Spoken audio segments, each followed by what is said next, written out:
Before understanding what is the difference between domestic and national income, first we have to understand that what exactly domestic income and national income is. उससे भी पहले हमको जो एक चीज समझनी है वो ये कि इन दोनों को देखने का या कैलकुलेट करने का हमारा जो क्राइटेरिया है वो क्या होता है. So this we need to understand. Okay. So let us first have a look at that. So there is a term called economic territory or domestic territory.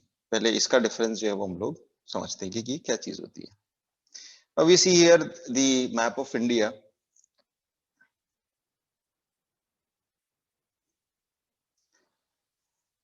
तो सबसे पहली चीज आती है हमारी the geographical territory. Okay, geographical territory, which is administered by a government within which person, goods and capital they can circulate freely. Geographical territory की हम बात कर रहे हैं. तो वो geographical territory हमारी क्या हो सकती है? Very first is political frontiers including territorial water and air space. मतलब हमारा जो मैप ऑफ इंडिया था उस इंडियन मैप में हम क्या देखते हैं, पॉलिटिकल फ्रंटियर्स क्या हो गए हमारे, जो वो बाउंड्री बनी हुई है पूरी, that. So within that is our domestic territory. दूसरा वाटर टेरिटरी भी हमारी होती है कि इंडिया जो आपका जैसे मान लो अब नीचे की तरफ इंडियन ओशियन हो गया, अरेबियन सी हो गया, तो उसके पार्ट में भी इंडियन टेरिटरी जो है वो आती है. और एयर स्पेस मतलब ठीक इंडिया के ऊपर जो जितना भी है स्पेस वो भी इंडिया की टेरिटरी के अंदर आता है.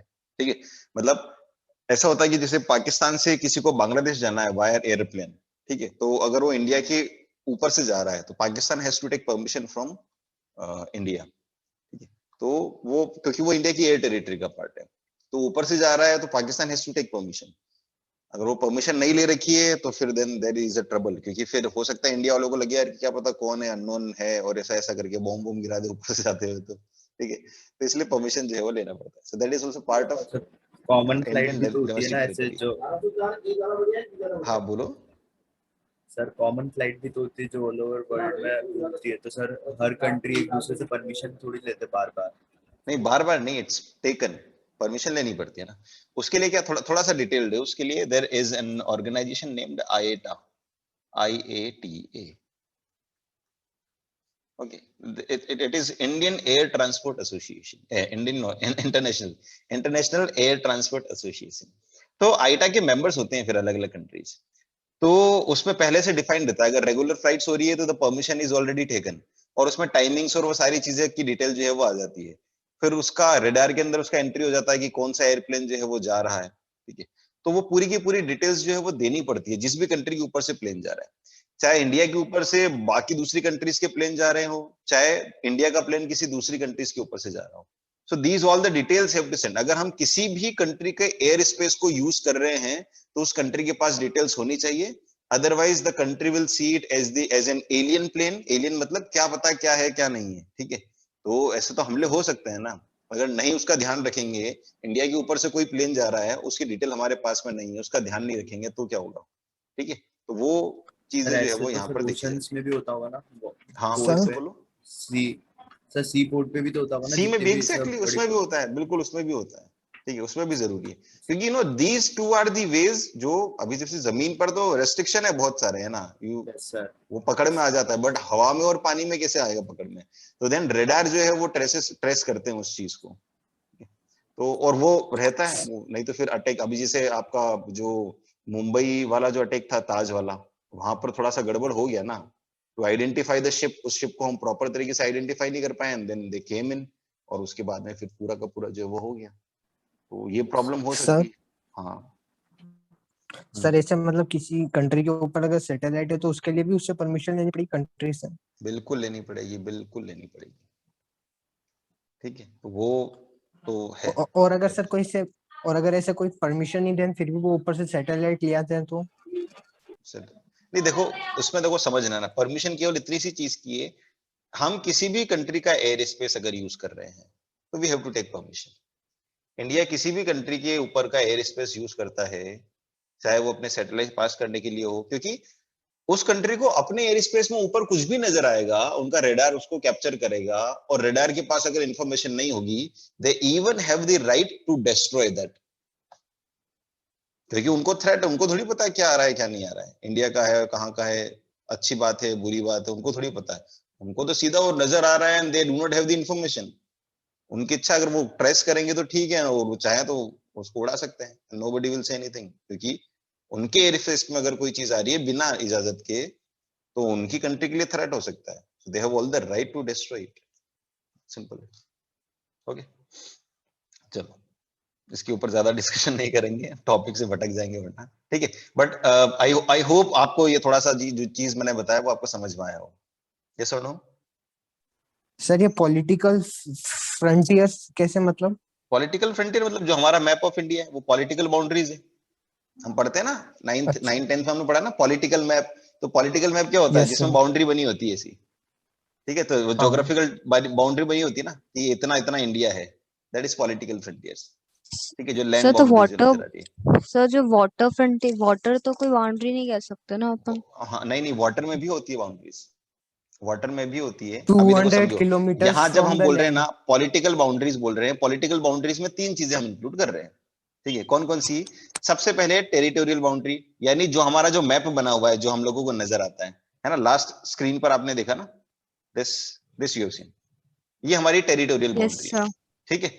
उसके बाद में क्या हो गया? दूसरी चीज आई हमारी वाटर बाउंड्रीज। तो इंडिया क्या है, अभी देखो पानी से घिरा हुआ है ना, इतना इतना पार्ट जो है वो इंडिया का पानी से घिरा हुआ है ना, पेनिनसुलर है, ठीक है। तो मान लो ये पार्ट हमारा पानी से घिरा हुआ है, तो यहाँ पर भी हमारे पास में क्या है, एक वाटर टेरिटरी यहाँ पर भी है, कि कितने पार्ट तक जो है वो इंडिया का मतलब इंडिया जो है वो देखेगा इसको। तो वाटर टेरिटरी हमारी यहाँ पर है। और ये पूरा के ऊपर जो एयर है स्पेस, वो पूरा क्या पूरी क्या हो जाएगी हमारी एयर, ये पूरा का पूरा एयर स्पेस हो जाएगा। तो ये तीन चीजें मिलकर हमारी पॉलिटिकल टेरिटरी जो है वो बनाती है, या पॉलिटिकल फ्रंटियर जिसको हम बोलते हैं वो बनाता है, ठीक है। Okay, now ships and aircrafts, अगर वो हमारी टेरिटरी से बाहर भी हैं तब भी वो हमारी डोमेस्टिक टेरिटरी के ही पार्ट हैं। सर हम्म, सर जैसे मतलब ऐसे कोई मतलब पानी में मान लो तो ऐसा होता है ना 200 किलोमीटर तक का जो भी रहता है एरिया, तो ऐसे सर दो हम्म, कंट्रीज के बीच में 200 किलोमीटर का ही गैप है, तो कौन सा हम्म, किसका होगा क्या पता, तो फिर किससे हाँ परमिशन लेंगे? देखो यही चीज बता रहा हूं मैं अभी, इसको समझना है ना, इसको वापस मैं मैप पर आने वाला हूँ, मैप पर जब आऊंगा तो उसको मैं और ज्यादा अच्छे तरीके से एक्सप्लेन कर पाऊंगा, ठीक है। थर्ड चीज देखो, fishing vessels, oil and natural gas rights, and then fourth one is embassies, consulates, military bases and etcetera, ठीक है। अभी जैसे एक सुनने में आया था ना, इंडिया ने अपना मिलिट्री बेस कहीं पर बनाया है, if you can tell me the name of the country, कहाँ बनाया? एक सेकंड सर। कहीं बाहर इंडिया ने अपना मिलिट्री बेस बनाया है, बाहर किसी कंट्री में?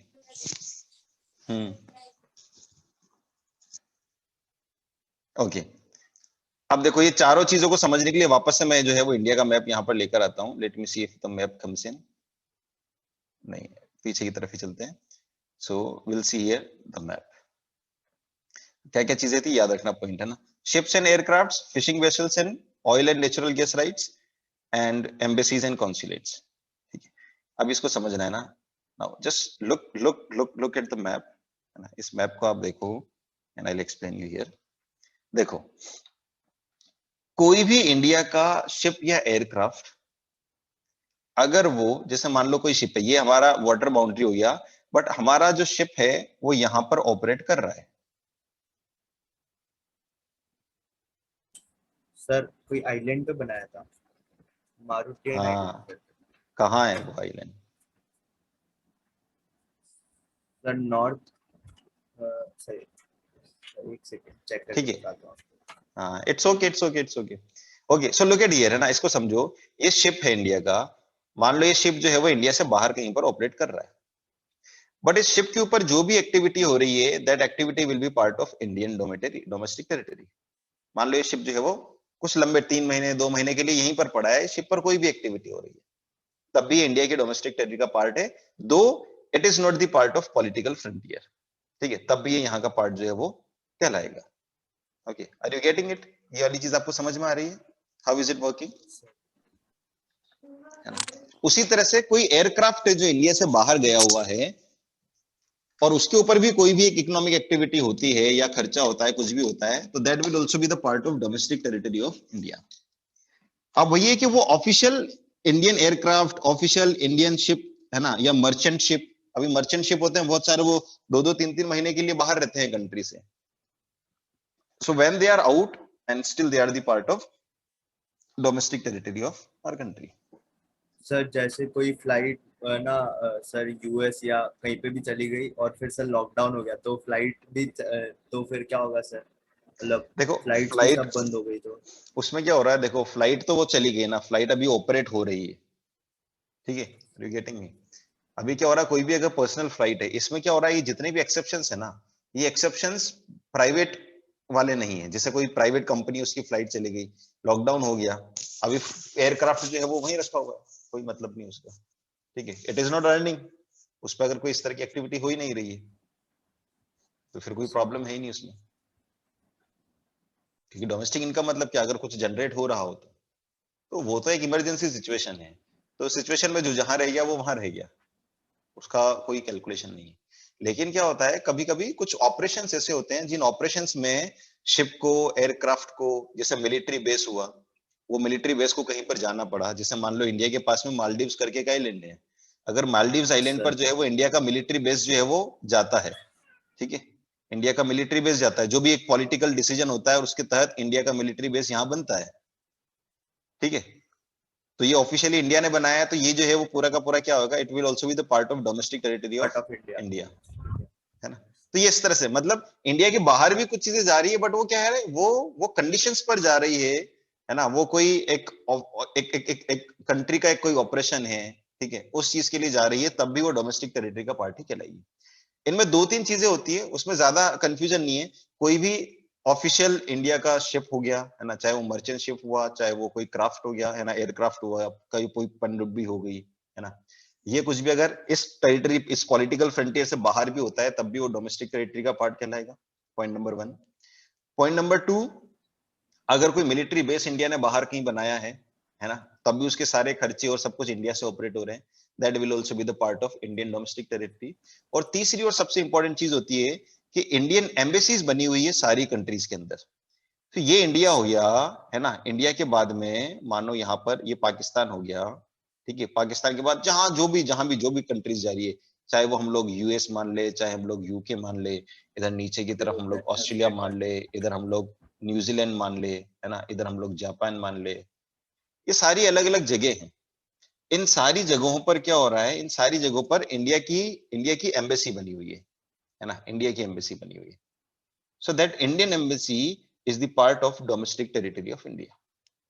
ये सारी इंडियन एम्बेसीज जो हैं, ये इंडिया की डोमेस्टिक टेरिटरी का पार्ट है। इन सब लोगों की तनख्वाह इंडिया से जाएगी, ठीक है, इन सब लोगों की, और इन सब लोगों की इनकम भी इंडिया से ही काउंट होगी, ठीक है, ये कुछ भी कमाएंगे तो वो इंडिया आएगा और इंडिया ही इसका पैसा जो है वो भुगतेगा। तो वर्ल्ड में जितनी भी एम्बेसीज है, वो एम्बेसीज भी इंडिया की डोमेस्टिक टेरिटरी का पार्ट होता है। सिमिलरली सर जो व्हेन वी अगर अपन सर अगर कोई जैसे दो कंट्रीज अगर कुछ साथ में जैसे कोई मिलिट्री बेस खड़ा कर दिया है, तो उस केस में वो अपनी डोमेस्टिक टेरिटरी में आएगा? दो कंट्रीज ने मिलकर, जैसे दो कंट्रीज ने मिलकर कोई मिलिट्री बेस स्टेब्लिश कर दिया है या कुछ भी ऐसा करा है तो? हाँ, वो अब देखो वो कंडीशंस के ऊपर है, वो बोल रहा हूँ ना, बहुत एक्सेप्शन वाला केस है ना। जनरली क्या होता है, दो कंट्रीज मिलकर मिलिट्री बेस बनाए, ये बहुत मुश्किल है। क्यों मुश्किल है? बिकॉज बहुत सारे मतलब सीक्रेट्स तो होते हैं बनती नहीं आपस हर में, कंट्री के, हाँ, बनती बहुत नहीं सारे आपस सीक्रेट्स होते हैं, तो दोनों मिलकर हाँ कोई ऑपरेशन कर सकते हैं, कोई जॉइंट ऑपरेशन कर सकते हैं। मान लो कोई टेररिस्ट ग्रुप है और दो कंट्री मिलकर अपने अपने लोगों को भेज रही है और उस तरह से ऑपरेट कर रही है फॉर दैट पर्टिकुलर थिंग, तो वो दोनों कंट्रीज अपने अपने लोगों को सर्व करेगी, है ना। तो ये जो सारे जो ऑपरेशंस होते हैं, एक तो पैसा कमाने के लिए नहीं होते हैं, इसमें जस्ट की पैसा जो है वो देना होता है, तो एम्प्लॉइज का खर्चा हो गया, वहां का रहने का खर्चा हो गया, उनकी सैलरीज हो गई, जो भी अदर एक्सपेंडिचर हो गया, वो अपनी डोमेस्टिक टेरिटरी, वो अपनी कंट्री जो है वहां से पैसा जाता है। तो वो उसमें उतना कोई ज्यादा टेंशन लेने वाली बात है नहीं, ठीक है। तो वो अंडरस्टूड है, मतलब कुल मिला के ये कुछ एक्सेप्शंस हैं, जिन एक्सेप्शंस में उनको मतलब एक तरह से फॉरेन का पार्ट जो है वो ट्रीट नहीं किया जाता है, ठीक है। अब जो एम्बेसीज वाला पार्ट मैं आपको बता रहा था, तो एज वी हैव सीन कि इंडिया की जितनी भी एम्बेसीज दूसरी कंट्रीज में बनी हुई है, वो एम्बेसीज भी इंडिया की डोमेस्टिक टेरिटरी का पार्ट है। जस्ट लाइक दैट, अगर इंडिया में किसी की एम्बेसी बनी है, जैसे ये यूके की एम्बेसी है, जैसे ये यूएस की एम्बेसी है ना, जैसे ये जापान की एम्बेसी है, ठीक है, जैसे ये ऑस्ट्रेलिया की एम्बेसी है, तो ये एम्बेसीज क्या है, ये इंडिया की डोमेस्टिक टेरिटरी का पार्ट नहीं है, दे आर पार्ट ऑफ किसी और डोमेस्टिक टेरिटरी, है ना। जैसे ये जापान, ये इसकी टेरिटरी का पार्ट है, ये यूएस का है तो ये इसकी टेरिटरी का पार्ट है, यूके है तो ये यूके की टेरिटरी का पार्ट है, ऑस्ट्रेलिया की है तो ये ऑस्ट्रेलिया की टेरिटरी का पार्ट है, करेंगे। तो इंडिया की एम्बेसीज इंडिया से बाहर वो हमारी टेरिटरी का पार्ट है, लेकिन दूसरी कंट्रीज की एम्बेसी जो इंडिया में है वो हमारी टेरिटरी का पार्ट नहीं है। क्या ये बात क्लियर हुई? सर लेकिन जैसे आप बताए कि अपनी भी एम्बेसीज बाहर होती है और इंडिया में भी बहुत सारी कंट्रीज की एम्बेसी है, तो सर वो इंडिया से अर्न कर रहे हैं, तो सर ऐसे तो अपनी जो नेशनल उसको लॉस ही हो रहा है ना सर इंडिया की इकोनॉमी को की। नहीं नहीं नहीं, समझो, एम्बेसीज जनरली प्रॉफिट और लॉस के लिए ऑपरेट नहीं हो रही है। एम्बेसीज क्या करती है काम, एम्बेसीज जो है वो इंडिया से बाहर, जैसे मान लो यूके हो गया, जो भी इंडियंस यूके में जाते हैं वहां उनकी कौन सुनने वाला है? अगर वहां पर उनको मदद पड़ी, क्योंकि इट्स सॉर्ट ऑफ ना alien country for the people, वहां उनको मदद की जरूरत पड़ी तो वो मदद कौन करेगा उनकी? Who will take care of that? तो मिलने वाला है अब गवर्नमेंट। इसका सबसे अच्छा एग्जांपल आपको मैं बताता हूं, ठीक है ना। एग्जांपल देखो इसका, आपने वो मूवी देखी हो कि अक्षय कुमार की एक मूवी आई थी airlift? Yes sir. It is very good example of what embassies can do. Airlift में क्या होता है, कुछ इंडियंस जो है वो एक दूसरी बाहर की कंट्री में फंस जाते हैं, कंट्री। उसके बाद में उन सब लोगों को इंडिया में वापस लेकर कौन आता है? कौन मदद करता है उनकी? सर वहाँ की जो गवर्नमेंट होती है सर वहां की एम्बेसी हेल्प करती है इंडियन इंडियन एम्बेसी Embassies. यहां पर, Embassies. हाँ एम्बेसीज, ठीक है। वो इंडियन एम्बेसीज अलग अलग कंट्री, जैसे एयरलिफ्ट में वो कंट्री थी, वहां पर एक इंडियन एम्बेसी थी, लेकिन उस एम्बेसी को जो है वो वहां से तबाह कर दिया गया, तो where then they contacted in India. फिर इंडिया की एम्बेसी अलग अलग जगह थी, तो जैसे मोरक्को में एम्बेसी थी आपका, मोरक्को क्या कौन सी जगह थी, मस्कट या कौन सी जॉर्डन या जॉर्डन। ऐसे कोई, जॉर्डन है ना, जॉर्डन, वहां की जो इंडियन एम्बेसीज थी वहां कांटेक्ट किया गया। फिर उसके बाद में वहां की जो भी अथॉरिटी उनसे बातचीत की गई। तो ये सारा जो बातचीत हो रही है एम्बेसीज के थ्रू हो रही है। अगर एम्बेसीज नहीं हो, आज देखो इन एम्बेसीज की वजह से तो इंडिया का कोई भी इंसान किसी भी कंट्री में चला जाए उसको कोई टेंशन नहीं होगी, बिकॉज हर कंट्री में हमारी एम्बेसी है, और जहां जहां हमारी एम्बेसी, हमको कोई भी प्रॉब्लम आती है we can directly go to the embassy and embassy will be helping us out. तो ये कितनी बढ़िया चीज होगी। उसी तरह से सर वीजा के केस में भी एम्बेसीज हेल्प करती है। एग्जैक्टली वीजा के केस में भी एम्बेसी ही मदद करती है। अब देखो ये दो तरह से हो रहा है, कैसे? अभी यूके का कोई आदमी है, उसको अगर इंडिया घूमने के लिए आना है तो यूके के आदमी को वीजा की जरूरत है, तो उसको वीजा कहां से मिलेगा? अगर इंडिया की यहाँ एम्बेसी है तो वो यूके का आदमी यहाँ जाएगा और बोलेगा कि मुझे इंडिया जाना है घूमने के लिए, तो यहाँ एम्बेसी में उसका इंटरव्यू होगा और जो भी पर्पस पूछा जाएगा वो सारी चीजें देखी जाएगी, और उसके बाद में लगेगा कि हाँ जेन्युइन कैसे, तो दे विल कैसे कि चलो भैया ठीक है, आप ठप्पा लगा दिया, आप इंडिया जा सकते हो। अगर ये एम्बेसी यहाँ नहीं होती तो क्या होता, इस यूके का आदमी को इंडिया आना पड़ता, और यहाँ गेट पर आने के बाद में ये एम्बेसी उसकी बात करता, इंडिया वालों को रीजन पसंद नहीं आता तो उसको वापस भेज देते, तो इस यूके वाले बंदे को बेचारे को नुकसान हो जाता ना, ठीक है। तो ये एम्बेसीज जो है ये क्या करती है, टूरिज्म को प्रमोट करती है, इंटरनेशनल टूरिज्म को ये प्रमोट करने का काम कर रही है, ठीक है। सो इस तरह से ये सारी चीजें जो है वो काम कर रही है। तो एम्बेसीज इस तरह से वर्क करता है, ठीक है। समझ में आया कैसे बिजनेस काम भी कर कर रहा है? सकते हैं ना अपन एम्बेसीज के साथ। हाँ फिर से बोलो। तो बिजनेस भी तो कर सकते हैं अपन एम्बेसीज के थ्रू। बिजनेस किस तरह से मतलब? सर मतलब जैसे इंडिया में कोई चीज प्रोड्यूस हो रही है तो उसको अपन एम्बेसी मतलब दूसरी कंट्री में एम्बेसी से बात करके कॉमर्स इंडस्ट्री, कॉमर्स एम्बेसी में जितने भी वर्कर्स हैं उनको बोल के अपन बिजनेस भी कर सकते हैं। हाँ, देखो उसमें क्या होता है, बेसिकली जो एम्बेसीज है, embassies are directly not involved into profit making things, rather they are facilitator, they encourage the trade, ठीक है। तो वो फैसिलिटेट करते हैं। एम्बेसीज डायरेक्टली कोई प्रोडक्ट्स को सेल नहीं करती है ना, डायरेक्टली ज्यादा कोई प्रोडक्ट्स को सेल नहीं करती, कुछ सर्विसेज एम्बेसीज जो है वो प्रोवाइड करती है, but embassies are like directly they are not selling goods, कि बिस्किट दे बेच रही हो कि मोबाइल बेच रही हो, कि वैसा काम नहीं करती, बट दे फैसिलिटेट्स, ठीक है। और वो एक तरह से एम्बेसीज जो है वो गवर्नमेंट बॉडीज है, ठीक है। तो government bodies takes care of these things, कि हमारा अगर ट्रेड है, ट्रेड में मदद करनी है, कॉमर्स में मदद की जरूरत है, टूरिज्म में मदद की जरूरत है, तो ये सारी चीजों को फैसिलिटेट करने का काम एम्बेसीज का होता है, ठीक है। चलो फर्दर इसको आगे हम लोग देखते हैं अब, है ना। तो एम्बेसीज वाला पार्ट जो हमारा क्लियर हुआ, बस ये हमको दिमाग में रखना है क्या, ये देखो लिखा है ना, जैसे US embassy in India is part of economic territory of USA. उसी तरह से Indian embassy in Washington is part of territory of India. ठीक है, जैसा हमने समझाया ये उतना सही है। अब इसके ऊपर थोड़ा सा हमको ध्यान रखना है, क्योंकि आगे जो क्वेश्चंस आएंगे वहां ये इकलौता एक्सेप्शन है। ठीक है, अब इसके अंदर क्या होगा, मान लो इस एम्बेसी की जगह अगर मैं बोलूं Reliance company, Reliance company in USA, Reliance company is USA, किसकी डोमेस्टिक टेरिटरी का पार्ट होगी, यूएस की या इंडिया की? इंडिया। इंडिया। अब यहां गलत हो गया ये पार्ट, समझ गए, क्योंकि ये एक्सेप्शन केवल इंडिया के साथ काम करता है। तो Reliance industry operating in USA is part of US domestic territory. Embassy को छोड़कर जितने भी इंस्टीट्यूशन है, कंपनीज हैं, अगर वो किसी दूसरी कंट्री में ऑपरेट हो रहे हैं तो वो वहीं की डोमेस्टिक टेरिटरी का पार्ट है, इंडिया की डोमेस्टिक टेरिटरी का पार्ट नहीं है। बैठा? सर ये सिर्फ इंडिया का एप्लीकेबल है? ये सब जगह एप्लीकेबल है।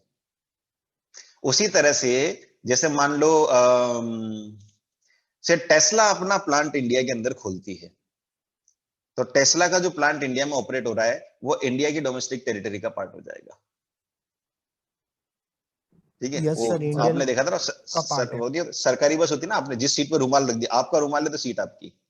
ठीक है, तो सीधा है कि हमारी कंट्री के अंदर जो आ गया, जो कंपनी ऑपरेट करने आ गई, वो कंपनी हमारी हो गई, वो हमारी डोमेस्टिक टेरिटरी का पार्ट है। एम्बेसीज नहीं हो सकती, ये एक्सेप्शन हो गया। एम्बेसीज को छोड़कर बाकी सब जो है वो क्या हो जाएगा, डोमेस्टिक टेरिटरी का पार्ट हो जाएगी। ठीक है, बाकी सारी कंपनीज वगैरह कुछ भी होती है तो they will be part of Indian domestic territory. Simple. आगे बढ़े, चलो अब इस पार्ट की बात करते हैं, सिटीजन। सिटीजन क्या होता है? तो सिटीजन का मतलब क्या होता है? सिटीजन एक लीगल कॉन्सेप्ट है कि जो आदमी जिस कंट्री में पैदा होता है वो उस कंट्री का सिटीजन हो जाता है। सीधी सीधी अगर बात मैं आप लोगों को बोलूं तो if you are having Aadhaar card of India, है ना, Aadhaar card of India, then you are citizen of India. ठप्पा लगा है भैया। ठीक है, जैसे जिस मोमेंट आप इंडिया में आपने बर्थ लिया उस मोमेंट आप इंडिया के सिटीजन हो गए, लेकिन आप इंडिया के रेसिडेंट हैं, ये कंडीशन है ना। वो कैसे, अभी आप आगे देखेंगे। तो देयर आर टू कॉन्सेप्ट, एक ही कॉन्सेप्ट ऑफ सिटीजन, दूसरा है कॉन्सेप्ट ऑफ रेसिडेंट। रेसिडेंट, लेकिन जरूरी नहीं कि आप इंडिया के रेसिडेंट हो, बिकॉज रेसिडेंट किस बात पे डिपेंड करता है? रेसिडेंट इस बात पे डिपेंड करता है कि आपका जो इकोनॉमिक इंटरेस्ट है वो कहां है, where your economic interest lies. जहां आपका इकोनॉमिक इंटरेस्ट है आप वहां के रेसिडेंट हो जाओगे। जस्ट लाइक ये कोई आदमी है ना, ये देखो सी, कहां का आदमी है? ये इंग्लैंड का आदमी है। नाउ दिस इंग्लैंड का आदमी, he is in India, he is citizen of England, he is living in India, I am really doing good in India, I should stay here, he is living in India। अब बताओ ये resident कहां का कहलाएगा, England का कहलाएगा या India का कहलाएगा? सर इंडिया इंडिया का। सिटीजनशिप लाएगी तो ठीक है, सर सर अगर इसको टाइम पीरियड Citizenship देखेंगे कि लगेगा। कितना हाँ, टाइम पीरियड ये रहेगा यहाँ पे। समझो सिटीजनशिप के सर, कॉन्सेप्ट को हमको लाना ही नहीं है बीच में। ठीक है, सिटीजनशिप के कॉन्सेप्ट को हमको लाना ही नहीं है।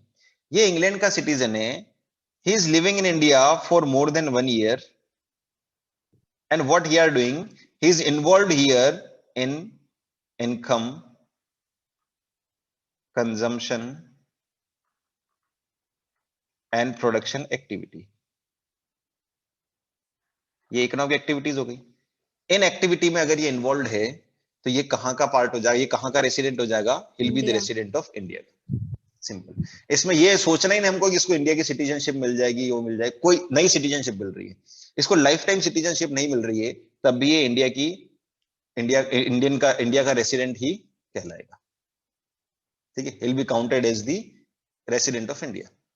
उसी तरह से इंडिया का कोई आदमी अगर बाहर चला जाता है, an Indian software engineer working in abroad for more than a year, he and his economic interest lies in the other country only, तो वो क्या कहलाएगा?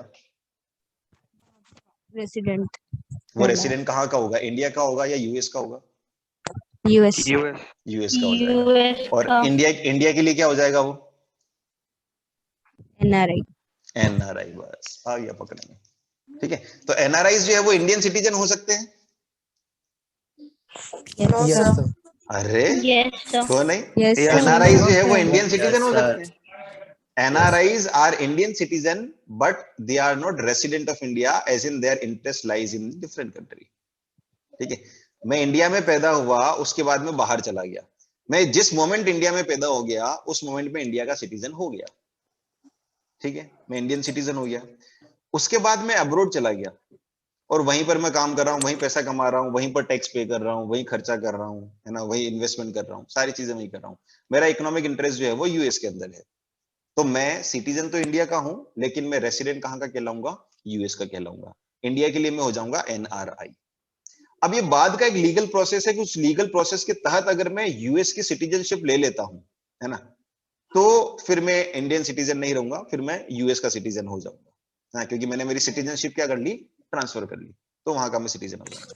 लेकिन सर अगर मैंने वहां की सिटीजनशिप मैंने अगर कहीं की नहीं लिए, मेरा आधार कार्ड, जन्म प्रमाण पत्र इंडिया का ही बना हुआ है और मैं बाहर किसी भी कंट्री में काम कर रहा हूं, तो जिस कंट्री में मैं अगर 1 साल से ज्यादा काम कर रहा हूं और वहां मेरा इकोनॉमिक इंटरेस्ट है, तो मैं उस कंट्री का रेसिडेंट कहलाऊंगा, ना कि मैं उसका सिटीजन। सिटीजन में हमेशा इंडिया का ही रहूंगा। ठीक है, पर इकोनॉमिक्स में हमारे लिए जो बात है वो ये है कि हम लोग इसको इस तरह से देखते हैं कि कोई भी बंदा जो है वो रेसिडेंट कहाँ का है, क्योंकि हमको अल्टीमेटली जो कैलकुलेट करना है वो इकोनॉमिक एक्टिविटी को कैलकुलेट करना है, उसको देखना है।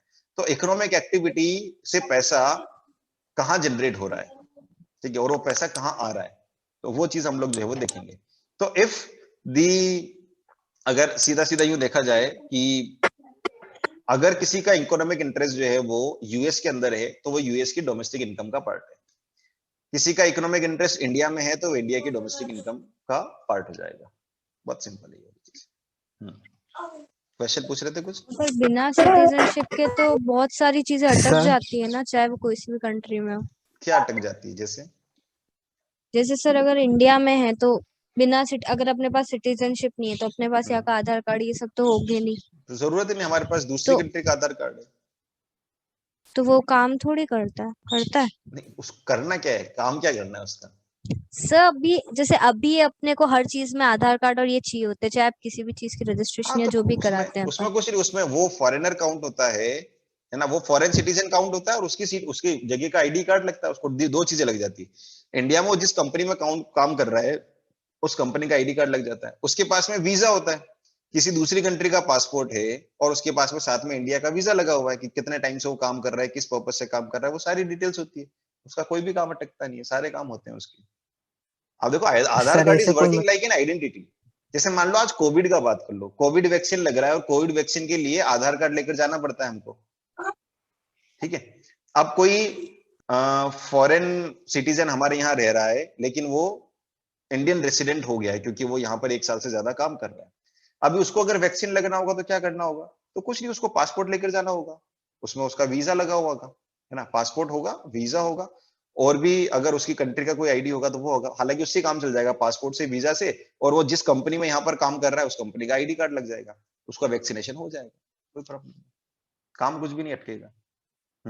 सर अगर उसका मतलब कि वो इस कंट्री में आ गया और उसका वीजा एक्सपायर हो गया तो वो फिर से इश्यू करा सकता है? अरे बाबा, ऐसा ये खेल थोड़ी होता है कि अन कंट्री में आ गया, वीजा एक्सपायर हो गया। बैठे बैठे वीजा एक्सपायर होने से पहले ही परमिशन लेनी पड़ती है ना, वीजा एक्सपायर होने से पहले परमिशन लेनी पड़ती है, उसको रिन्यू करवाना पड़ता है। और ये ऐसा नहीं होता कि जैसे हमारे यहाँ ड्राइविंग लाइसेंस एक्सपायर हो गया, एकदम पकड़ में आ गए, फिर बोले ड्राइविंग लाइसेंस 500 का चालान बना दो, है ना। ये क्योंकि ये फॉरेन वाला मामला है तो ये थोड़ा सा टिपिकल है, तो इस तरह से अगर एक्सपायर होता है सीधा उसको डिपोर्ट कर देते हैं। ठीक है, तो इसलिए जो भी रह रहा है और अच्छे तरीके से अगर रह रहा है तो वो पहले से इन सारी चीजों को देखेगा। सर वीजा का एक्सपायर मैक्सिमम टाइम पीरियड कितना होता है? वो सब अलग अलग, बहुत सारे तरह तरह के वीजाज होते हैं। ठीक है, वीजाज अलग अलग तरह के होते हैं और उनका ड्यूरेशन अलग अलग है। बिजनेस वीजा अलग होता है, टूरिस्ट वीजा अलग होता है। जैसे टूरिस्ट वीजा का रहता है कि 1 साल तक का होता है मैक्सिमम टाइम पीरियड। ठीक है, अगर वो बिजनेस वीजा है तो फिर उसके बाद में अलग अलग ग्रेड चलती है कि शुरुआत में 1 साल के लिए मिलेगा, बाद में कंपनी जो है उसको एक्सटेंड करवा देती है। इस तरह से करके अलग अलग जो है वो वीजाज मिलते हैं।